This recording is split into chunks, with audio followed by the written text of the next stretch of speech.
আসসালামু আলাইকুম। প্রাচীন যুগ টু প্রাচীন যুগের মধ্যে আমাদের পড়তে হবে জনপদ। জনপদের একটা কারেকশন হলো, জনপদ বাংলায় শুরু হয়েছে চতুর্থ শতকে। চতুর্থ শতকে, এটা ষষ্ঠ শতক হবে না, হবে চতুর্থ শতক। অর্থাৎ জনপদের ধারণা এটা চতুর্থ শতক। গুপ্ত যুগ এটা ঠিক আছে, গুপ্ত যুগে চতুর্থ শতকে জনপদের ধারণা শুরু হয়, ষষ্ঠ না। আসলে বাংলাদেশে 6 থেকে 7টি, আর বাংলায় ছিল হলো 16টি জনপদ। যাই হোক, জনপদটা আমাদের মোটামুটি কমপ্লিট। এখানে একটা বিষয় একজন প্রশ্ন করছেন যে প্রাচীনতম স্বাধীন জনপদ, স্বাধীন জনপদ বঙ্গ কিনা। আসলে এটা বঙ্গ না। প্রাচীনকালে সব জনপদই স্বাধীন ছিল। প্রাচীনতম স্বাধীন জনপদ বা প্রাচীনতম জনপদ, প্রাচীনতম স্বাধীন জনপদ বা প্রাচীনতম জনপদ দুইটাই কিন্তু পূর্ণ। কিন্তু প্রাচীনতম স্বাধীন রাজ্য, এই রাজ্য বললে বঙ্গ হবে। প্রাচীনতম স্বাধীন রাজ্য বললে বঙ্গ, এটা খেয়াল করবেন। প্রাচীনতম স্বাধীন রাজ্য বললে বঙ্গ, আর জনপদ তো এমনি স্বাধীন, প্রত্যেকটাই স্বাধীন। তবে নিজেকে স্বাধীন রাজা, স্বাধীন রাজ্য দুইটা ছিল, বঙ্গ এবং গৌড়। তবে বঙ্গ প্রথম আর গৌড় দ্বিতীয়, ঠিক আছে। কিন্তু স্বাধীন জনপদের ক্ষেত্রে প্রাচীনতম জনপদ পুণ্ড্র। দেখেন, প্রাচীন রাজবংশ, এই রাজবংশ হলো মৌর্য, গুপ্ত, পাল, সেন। মৌর্য, গুপ্ত, পাল, সেন, এই 4টা রাজবংশ প্রাচীন আমলে ছিল। প্রাচীন আমলে 4টা রাজবংশ ছিল। প্রায় পরীক্ষা সেটি কোন আমলে, ওটি কোন আমলে, এটা কবে শুরু হয়েছে, কবে শেষ হয়েছে, সেটা এটা প্রায়ই পরীক্ষায় এসে থাকে। তবে মনে রাখবেন, এই মৌর্য ছিল খ্রিস্টপূর্ব 3য় শতক থেকে, মানে বাংলায়। এখানে কিন্তু আমরা বাংলার ইতিহাস পড়তেছি, অন্য ইতিহাস না। 3য় শতক থেকে মৌর্য, আর গুপ্ত হলো 4র্থ থেকে 6ষ্ঠ শতক, এইটা হলো 4র্থ শতক।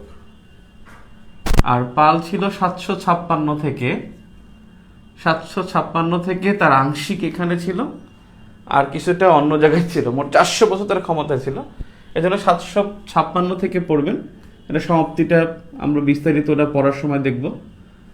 আর সেন বংশ 1070 থেকে এটা 1230 পর্যন্ত, 1070 থেকে 1230 পর্যন্ত।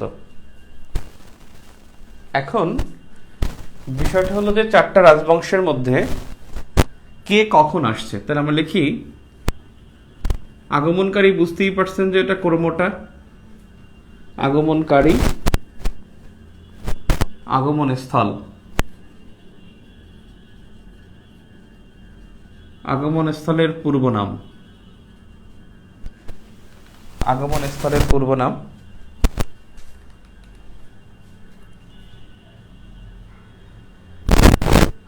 ধর্ম, সভ্যতা, এই সবটা খুব ইম্পর্টেন্ট। আগমনকারী মৌর্য, গুপ্ত, পাল, সেন। মৌর্যদের আগমন স্থল হলো মহেস্থানগড়। সে খ্রিস্টপূর্ব 3য় শতকে সম্রাট অশোক এখানে আসছিল। এই মহেস্থানগড়ের পূর্ব নাম ছিল পুণ্ড্রনগর, অর্থাৎ এটা বর্তমান বললে এটা বগুড়ায়।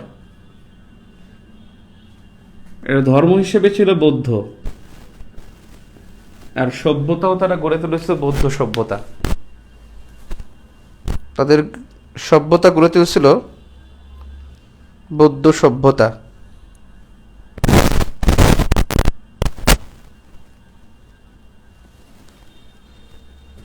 বোর্ড ক্লিয়ার, কিন্তু একটু সমস্যা আছে বোর্ডে, সেটা ট্রাই করব আমি কালকে ইনশাল্লাহ নেক্সট ক্লাসে। কারণ একটু সমস্যা হলো যে বোর্ডটা মুছতে হবে, সেকেন্ড হলো লাইট দুটো চেঞ্জ করতে হবে, লাইটগুলো একটু পুরনো হয়ে গেছে। আজকে একটু ক্লাসটা করেন কষ্ট করে। দেখেন, গুপ্তরাও মহেস্থানগড়ে আসছে, তাদের রাজধানী ছিল মহেস্থানগড়। এটাও পুণ্ড্রনগর, পূর্ব নাম বগুড়া, বৌদ্ধ অর্থাৎ মৌর্য এবং গুপ্ত সেম। হ্যালো আমির ভাই, আমি ক্লাসে, ঠিক আছে। দেখেন, পাল বংশ, পাতে পাল, পাতে পাহাড়পুর। এই পাহাড়পুর কিন্তু নওগাঁয়, আর তৎকালীন কিন্তু দিনাজপুর। এটা মনে রাখেন, তৎকালীন বললে দিনাজপুর, নওগাঁ তৎকালীন দিনাজপুর অধীনে ছিল। পাহাড়পুর নওগাঁ, এর প্রাচীন নাম হলো সোমপুর বিহার। এরাও বৌদ্ধ। এই পাহাড়পুরও বৌদ্ধ সভ্যতার নিদর্শন, পাহাড়পুর বৌদ্ধ সভ্যতার নিদর্শন। সেনরা, এরা আগমন স্থল হলো ময়নামতি। এই ময়নামতি কিন্তু কুমিল্লা। এই ময়নামতির পূর্ব নাম ছিল রোহিতগিরি। এটা কিন্তু আবার ধর্ম হিসেবে হিন্দু, তবে সভ্যতা বৌদ্ধ। এখন আপনি বলতে পারেন যে ভাই সভ্যতা বৌদ্ধ হয় কেমনে? এখন সভ্যতা হলো বেসিক্যালি সব কিছু নিয়ে, ধর্ম, ভাষা, সংস্কৃতি, তারপরে হলো আপনার কৃষ্টি, সাহিত্য, তারপরে স্থাপত্য, সব কিছু মিলে সভ্যতা হয়। আর ধর্ম হলো একটা ইন্ডিভিজুয়াল একটা বিষয়। তাহলে সেন এর রাজারা ছিল হিন্দু রাজা, কিন্তু এই ময়নামতির গোড়াপত্তন যিনি করেন, তিনি ছিলেন দেবপাল। আমি ক্লাসে, ওকে। তাহলে ময়নামতি গোড়াপত্তনকারী দেবপাল, আর দেব রাজারা ছিল হিন্দু। দেব যারা ছিল তারা ছিল হিন্দু। এই পাহাড়পুরের গোড়াপত্তনকারী হলো ধর্মপাল গোড়াপত্তনকারী। এখন বলতে পারেন ব্যাপারটা হলো ময়নামতি করছে পালরা, কিন্তু সেনরা প্রথম আসছে ময়নামতিতে। বুঝতে পারছেন? সেনরা প্রথম আসছে ময়নামতিতে, কিন্তু ময়নামতি গোড়াপত্তন করছে পাল রাজারা, কিন্তু সেনরা প্রথম ওখানে আসছে। সেনদের আদি নিবাস ছিল হলো দাক্ষিণাত্যে, ভারতের দাক্ষিণাত্যে আদিবাস। এরা আসছে ময়নামতি, তার মানে আদিবাস আছে। বুঝেন না ব্যাপারটা? আদিবাস হলো দাক্ষিণাত্যের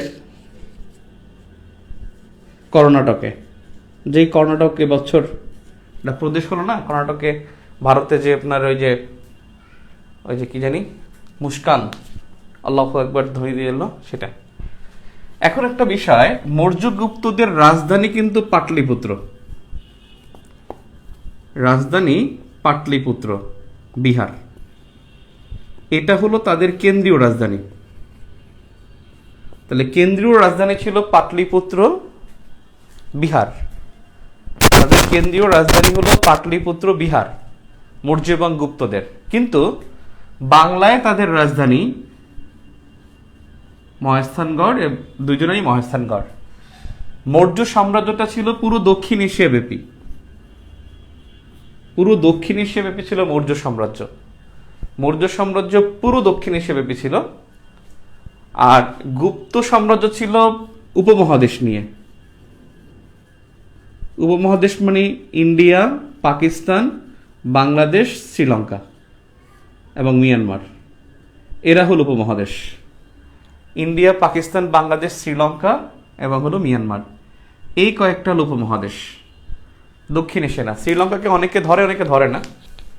ধারণা করা হয় যে শ্রীলঙ্কার যে তামিল অধ্যুষিত যে জাফনা উপদ্বীপ, এই রকমের, তো এটা ইন্ডিয়া আর এইটা হলো শ্রীলঙ্কা। ধারণা করা হয় তামিলনাড়ুর অঙ্গরাজ্য থেকে এই জাফনা উপদ্বীপটা ছিঁড়ে গেছে, এটা আগে মিলানো ছিল। সেজন্য প্রাচীন আমল থেকে শ্রীলঙ্কা আমাদের উপমহাদেশের অন্তর্ভুক্ত ছিল বলে মনে করা হয়। অর্থাৎ উপমহাদেশ ছিল গুপ্ত যুগ, গুপ্ত সাম্রাজ্য, আর মৌর্য সাম্রাজ্য ছিল দক্ষিণ এশিয়াব্যাপী। কেন্দ্রীয় রাজধানী পাটালিপুত্র বিহার। বাংলায় দুইটারই রাজধানী ছিল মহেস্থানগড়, যার পূর্ব নাম ছিল পুণ্ড্রনগর। এতটুকু বুঝছেন কিনা? সাউন্ড ক্লিয়ার না কি বলেন? হতেও পারে।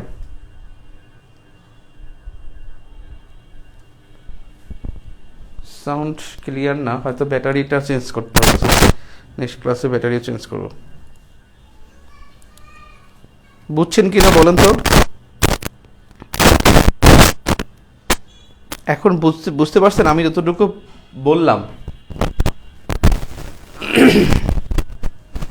এখন আমরা প্রশ্নের উত্তর দেন। প্রাচীন আমলে নগর ছিল কয়টা? প্রাচীন আমলে নগর কয়টা ছিল?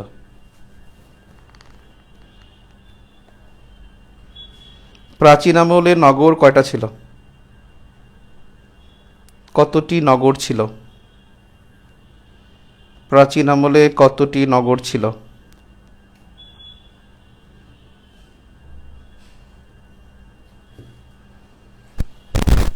প্রাচীন আমলে কতটি নগর ছিল?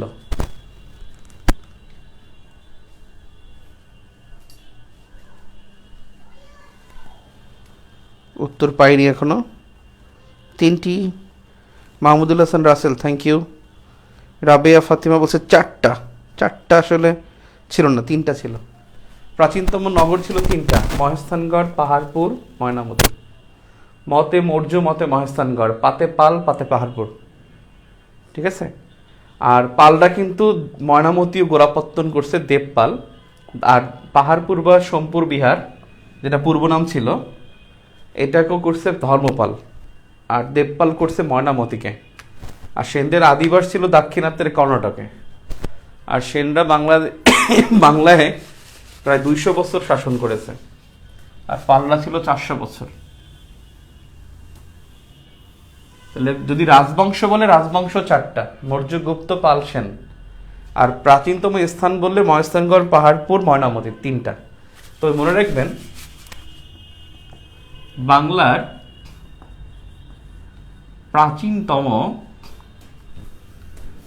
প্রাচীনতম স্থান উয়ারি বটেশ্বর, নরসিংদী। উয়ারি বটেশ্বর, নরসিংদী প্রাচীনতম স্থান। বাংলার প্রাচীনতম নদী বন্দর, আন্তর্জাতিক নদী বন্দর, এটা উয়ারি বটেশ্বর, নরসিংদী।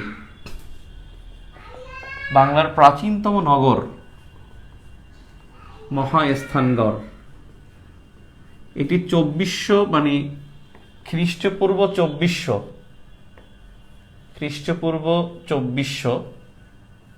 আর এটি এটা 2400 বছর আগে, খ্রিস্টপূর্ব না, 2400 বছর পূর্বের। আর ওয়ারি বটেশ্বর হলো 2500 বছর পূর্বের, 2500 বছর পূর্বের। দেখেন প্রাচীনতম নদী বন্দর বললে সেটা হলো ওয়ারি বটেশ্বর। আচ্ছা, বাংলার প্রাচীনতম বন্দর সেটা হলো তাম্রলিপ্ত। প্রাচীনতম বন্দর তাম্রলিপ্ত। প্রাচীনতম নদী বন্দর ওয়ারি বটেশ্বর। প্রাচীনতম স্থান ওয়ারি বটেশ্বর। প্রাচীনতম বন্দর তাম্রলিপ্ত। প্রাচীনতম নগর হলো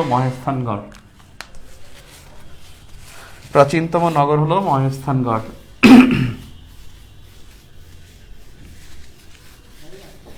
হ্যাঁ,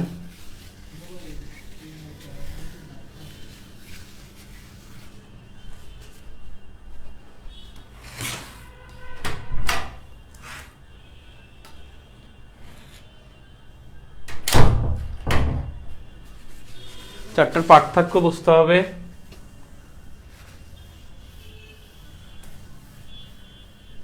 প্রাচীনতম জনপদ কিন্তু পুন্ড্র। প্রাচীনতম নগর বলি, নগর রাষ্ট্র বলি পুণ্ড্রনগর। এবার একটা বিষয় খুব কনফিউশন তৈরি করে, কোনটি কোথায়, কোনটি কোথায়। নাম্বার 1, সব আনন্দ ও সব মুরা ময়নামতি কুমিল্লায়।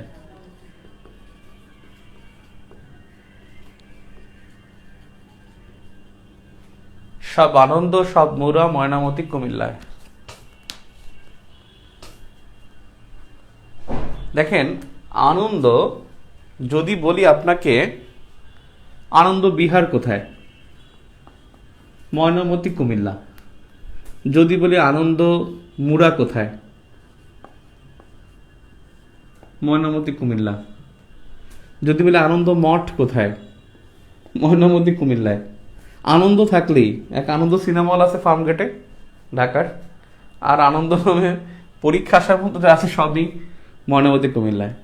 আনন্দ রাজার দিঘি, আনন্দ রাজার দিঘি, দিঘি বানান যে কি এইভাবে নাকি, এই দিঘি ময়নামতি কুমিল্লা।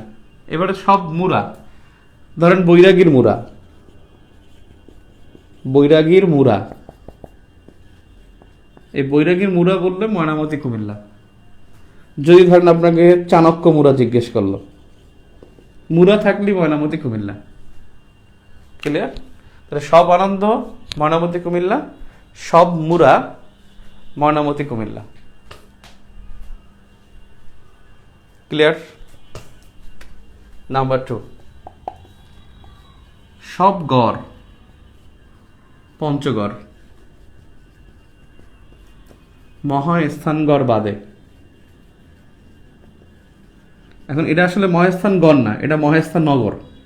এই মহাস্থান নগরকে আমরা বানাইছি মহাস্থানগড়, আসলে মহাস্থানগর, মহাস্থানগর, মহাস্থানগড় না।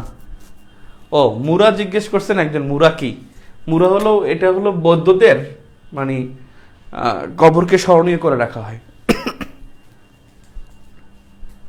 মুরা মানে এরকমের কি থাকে আর কি।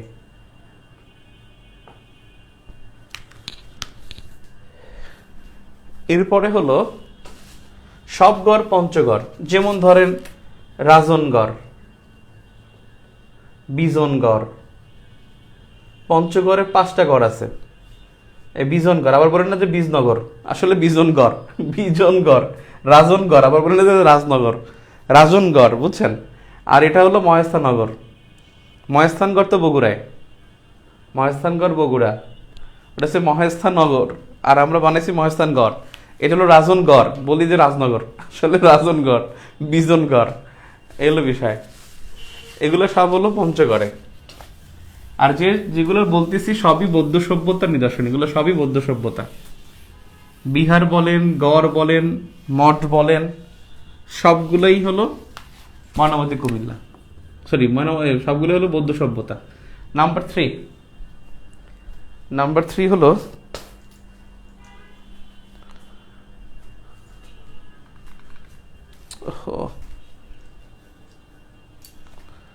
সত্য পীরের ভিটা ছাড়া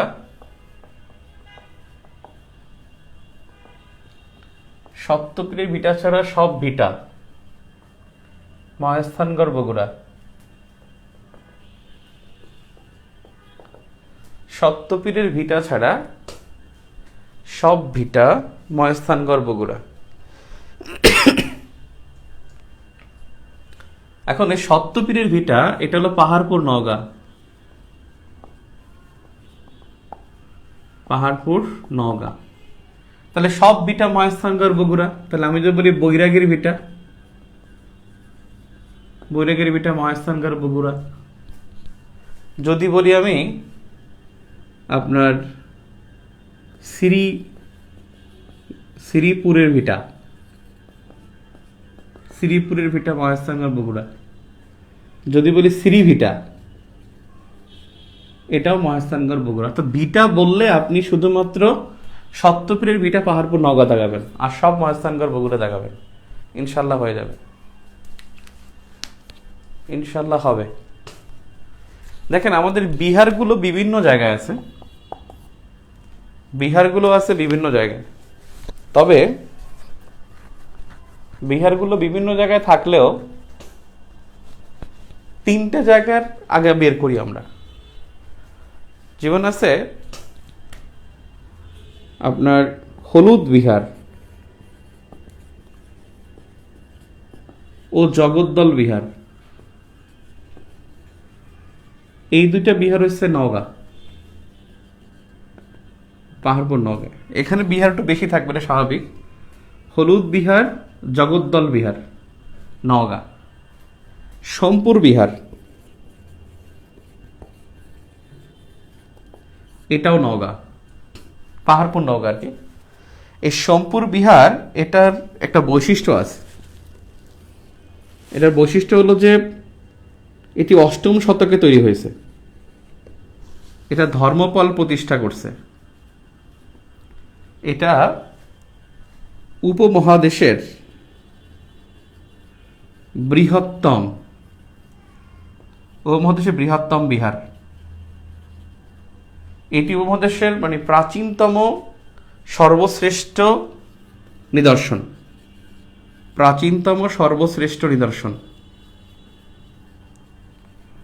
বাংলাদেশে 2টা নিদর্শন আছে। এই উপমহাদেশে প্রাচীনতম সর্বশ্রেষ্ঠ নিদর্শন, উপমহাদেশে প্রাচীনতম সর্বশ্রেষ্ঠ নিদর্শন হলো সোমপুর বিহার। সরি, এটা পৃথিবীর বৃহত্তম বিহার, শুধুমাত্র উপমহাদেশের না, পৃথিবীর বৃহত্তম বিহার। আর উপমহাদেশে প্রাচীনতম সর্বশ্রেষ্ঠ নিদর্শন হলো সোমপুর বিহার। আমাদের বাংলাদেশে 2টা সর্বশ্রেষ্ঠ আছে। প্রাচীনতম সর্বশ্রেষ্ঠ নিদর্শন হলো সোমপুর বিহার। আর মনে রাখবেন আর একটা জিনিস নোট নিয়ে নেন, মধ্যযুগের সর্বশ্রেষ্ঠ স্থাপত্য নিদর্শন হলো লালবাগ কেল্লা। তাজমহল না কিন্তু, লালবাগ কেল্লা মধ্যযুগের সর্বশ্রেষ্ঠ স্থাপত্য নিদর্শন। এই স্থাপত্য নিদর্শন হলো লালবাগ কেল্লা। আর উপমহাদেশে প্রাচীনতম সর্বশ্রেষ্ঠ নিদর্শন হলো সোমপুর বিহার।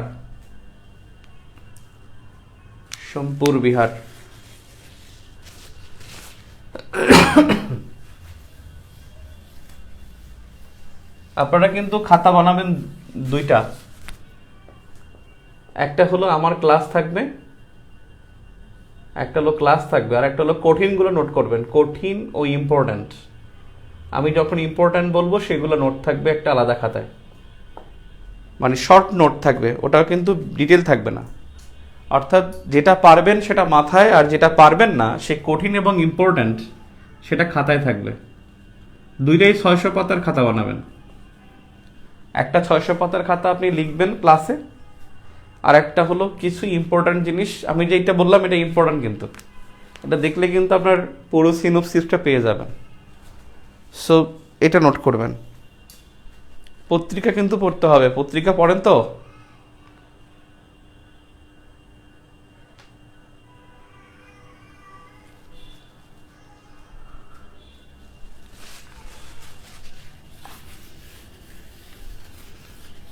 আপনাদের বোর্ড নিয়ে সমস্যা কালকে, অর্থাৎ নেক্সট ক্লাস ইনশাল্লাহ আমি কমপ্লিট করবো এটা। হ্যাঁ, লাইটের সমস্যা মনে হয়, লাইটটা একটু কম জ্বলে। এটা দিলে তো আবার, আচ্ছা চলুক, অল্প একটু খারাপ দেখায়। বিহারের মধ্যে আরেকটা বিষয়, সেটা হলো ভাসু বিহার। এটা মহাস্থানগড়।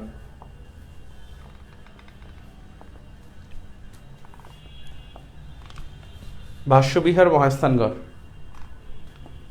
শালবন বিহার, এটা হলো ময়নামতি। শালবন বিহার, ময়নামতি কুমিল্লা।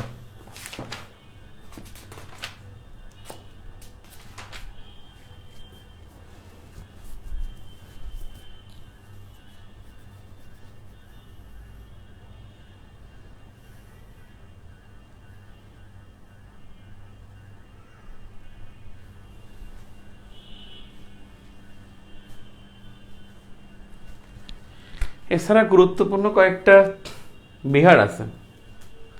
একটা হলো রাজবন চট্টগ্রামে একটা বিহার আছে, সেটা হলো রাজবন চট্টগ্রামে পণ্ডিত বিহার। পণ্ডিত বিহার, রাজবন, চট্টগ্রাম। এখন কথা হলো আপনার বিহার কি নাকি? মনে রাখবেন বিহার হলো শিক্ষা প্রতিষ্ঠান, বৌদ্ধদের শিক্ষা প্রতিষ্ঠান। আপনি যে নাম শুনছেন যে নালন্দা বিহার, এই নালন্দা বিহার এখানেই কিন্তু নালন্দা বিশ্ববিদ্যালয় হয়, নালন্দা বিশ্ববিদ্যালয়। এবং সেই বিশ্ববিদ্যালয়ে কিন্তু 6ষ্ঠ শতকে হয়েছিল। এবং এই নালন্দা বিশ্ববিদ্যালয় এটা কিন্তু পৃথিবীর প্রথম আবাসিক বিশ্ববিদ্যালয়, পৃথিবীর প্রথম আবাসিক বিশ্ববিদ্যালয়। পৃথিবীর প্রথম আবাসিক বিশ্ববিদ্যালয় হলো নালন্দা বিহার বা নালন্দা বিশ্ববিদ্যালয়, যেটা বিহারে অবস্থিত। বিহার রাজ্য ভারতের, এই বিহার রাজ্যে অবস্থিত নালন্দা বিশ্ববিদ্যালয় পৃথিবীর প্রথম আবাসিক বিশ্ববিদ্যালয়। পৃথিবীর প্রথম আবাসিক বিশ্ববিদ্যালয় হলো নালন্দা বিশ্ববিদ্যালয়, পৃথিবীর প্রথম আবাসিক বিশ্ববিদ্যালয়। এটা 6ষ্ঠ শতকে হয়েছিল। এই বিশ্ববিদ্যালয়টা আপনার নাম শুনছেন, ইখতিয়ার উদ্দিন মোহাম্মদ বখতিয়ার খলজি, সে ধ্বংস করে দিয়েছিল। অর্থাৎ 1193 থেকে 2014 পর্যন্ত বন্ধ ছিল। 1193 থেকে 800 বছর বন্ধ ছিল, প্রায় 800ই তো, প্রায় 800 বছর, 800-র বেশি। 1193 সালে এটাকে ধ্বংস করেছিল,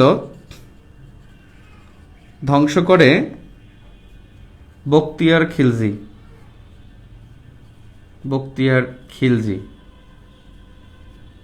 ধ্বংস করে বখতিয়ার খিলজি 1193 সালে।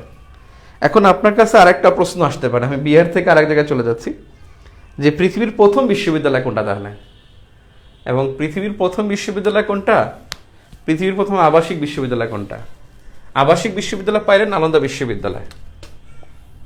এই দুইটা তথ্য জেনে নেবেন। প্রথম বিশ্ববিদ্যালয় কারোইন বিশ্ববিদ্যালয়, মরক্কো।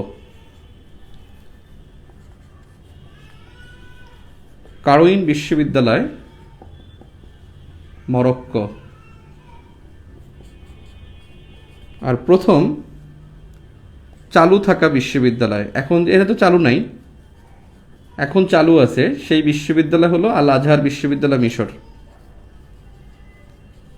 আল আজহার বিশ্ববিদ্যালয়, মিশর।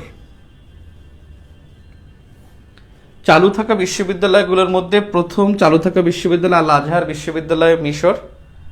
আর প্রথম বিশ্ববিদ্যালয় হলো কারোইন বিশ্ববিদ্যালয়, মরক্কো। আর প্রথম আবাসিক বিশ্ববিদ্যালয় হলো নালন্দা বিশ্ববিদ্যালয়। তো যাই হোক, বিহার মানে হলো শিক্ষা প্রতিষ্ঠান। তাহলে পণ্ডিত বিহার, এই পণ্ডিত বিহারেই কিন্তু চট্টগ্রাম বিশ্ববিদ্যালয়। এখন যে চট্টগ্রাম বিশ্ববিদ্যালয়, সেটারই একটা এক্সটেনশনটা হলো চট্টগ্রাম বিশ্ববিদ্যালয়, ওখানে হয়েছে। এরপরে আছে আপনার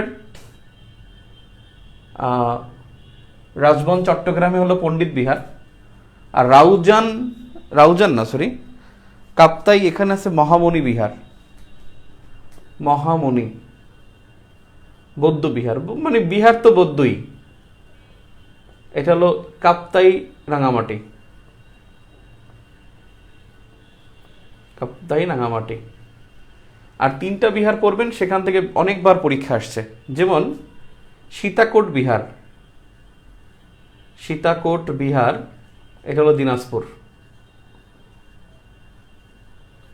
আপনি কোর্ট সম্পর্কিত তথ্য দিনাজপুর দেখাবেন, কোর্ট সম্পর্কিত তথ্য যদি পরীক্ষা আসে তাহলে দিনাজপুর দেখাবেন। কোর্ট মানে কি, যেমন দিনাজপুরের পূর্ব নাম হলো দেবকোট। তাহলে দেবকোট কোন জেলার পূর্ব নাম? দিনাজপুরের।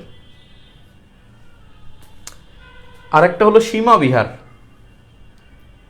সীমা বিহার হলো রামু কক্সবাজার, সবচেয়ে দীর্ঘতম, এটা বড় একটা বিহার তৈরি করা হয়েছে, মানে দীর্ঘতম একটা বড়, মানে এমনি বড় না, মানে দীর্ঘতম। সীমা বুদ্ধ বিহার, এটা হলো পটুয়াখালী। সীমা বুদ্ধ বিহার পটুয়াখালী। সীমা বিহার রামু কক্সবাজার, সীতাকুট বিহার দিনাজপুর। আর আপনার মহেস্থানগড়ে একটা বিহার, ভাষ্য বিহার। আর নওগাঁ হলো 3টা বিহার, সোমপুর বিহার তো হবেই, তারপরে হলো জগদ্দল বিহার, আর একটা হলো আপনার হলুদ বিহার, এটা হলো নওগাঁ। আর ময়নামতি কুমিল্লা আছে শালবন বিহার, আনন্দ বিহার। অর্থাৎ বিহারের মধ্যে মনে রাখবেন বিহারগুলো বৌদ্ধ ধর্মের শিক্ষা প্রতিষ্ঠান, এবং এগুলোই পরবর্তীতে বিশ্ববিদ্যালয় হয়। চট্টগ্রাম বিশ্ববিদ্যালয় ওখানেই ছিল পণ্ডিত বিহার, আবার নালন্দা বিশ্ববিদ্যালয় এখানে ছিল নালন্দা বিহার, সেখান থেকে নালন্দা বিশ্ববিদ্যালয়। আর নালন্দা বিশ্ববিদ্যালয় বন্ধ ছিল 1193 থেকে 2014 পর্যন্ত। এবং এই নালন্দা বিশ্ববিদ্যালয় যখন চালু হয় 14 সালে, এরই প্রথম আচার্য ছিল অমর্ত্য সেন। অমর্ত্য সেনকে প্রথম আচার্য নিয়োগ দেওয়া হয়েছিল। তো যাই হোক, এখন যে বিষয়টা সেটা হলো যে আপনাদের আমি পরীক্ষা নেব, পরীক্ষার একটা ঘোষণা দিয়ে দিই।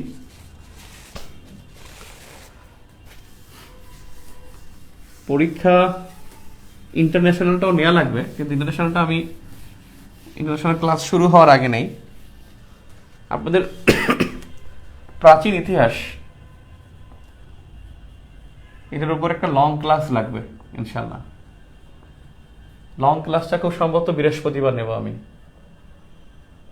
এখান থেকে প্রাচীন যুগে ক্লাস নেওয়ার কথা 2টা, আমার 3টা নিতে হচ্ছে, কারণ আমি আজকেও লং ক্লাস দিতে পারবো না, কারণ 43তম রিটেনের ওদের পিডিএফ দিতে হচ্ছে। পরীক্ষা ওদের রবিবার, একটু সময় দেই, আপনাদের তো সময় আছে ইনশাল্লাহ, তখন মেকআপ করে ফেলবো। তো যাই হোক, আমার টার্গেট 31 ডিসেম্বরের মধ্যে শেষ করা, আমার একটা চ্যালেঞ্জ এটা। কালকে একজন আমাকে ইনবক্স করছে, ভাইয়া আপনি যখন 31 ডিসেম্বরের মধ্যে শেষ করতে পারবেন না, তখন অনেক অনেক কথা বলবে।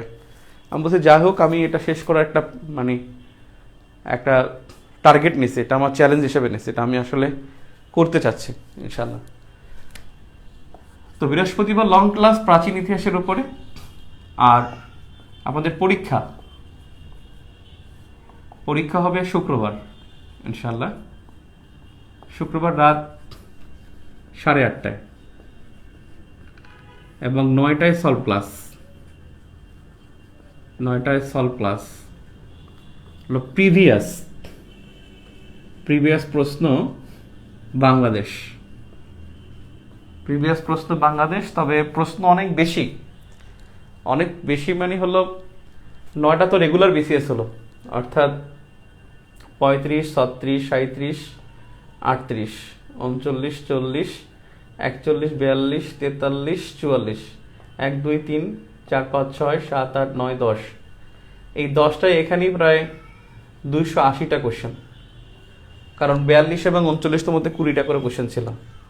280 আর 28 থেকে 34, তা তো কম না, পারা যাবে ইনশাল্লাহ। সব মিলিয়ে 44তম থেকে 10ম বিসিএস, এটা আগেও পড়া ছিল। এইটির উপরে পরীক্ষা হবে শুক্রবার ইনশাল্লাহ। আর পরের সপ্তাহে আমরা হলো প্রাচীনতম ইতিহাস নিয়ে হয়তো শনিবার দিনও পরীক্ষা নিতে পারি, যদি আমাদের এখানে ক্লাসটা হয়ে যায়, তাহলে আমাদের প্রাচীন ইতিহাসের উপরে একটা পরীক্ষা দেব। প্রাচীন ইতিহাসের উপর একটা পরীক্ষা দিলে বাকিটা কভার হয়ে যাবে ইনশাল্লাহ। তো আজকে এ পর্যন্ত থাকুক ইনশাল্লাহ। আমি ক্লাস নিতেই চাই নাই, তারপর বললাম যে না, শিডিউলটা ব্রেক না হোক, অর্থাৎ আমার এই ক্লাসটা লং নিয়ে আমরা প্রোগ্রামটাকে করে ফেলবো, কম্প্যাক্ট করে ফেলবো। দোয়া করবেন 43তম প্রার্থীদের জন্য, তাদের জন্য কমন পড়ে এবং তাদের পিডিএফগুলো যেন খুব যথার্থ হয় ইনশাল্লাহ। ঠিক আছে, আল্লাহ হাফেজ।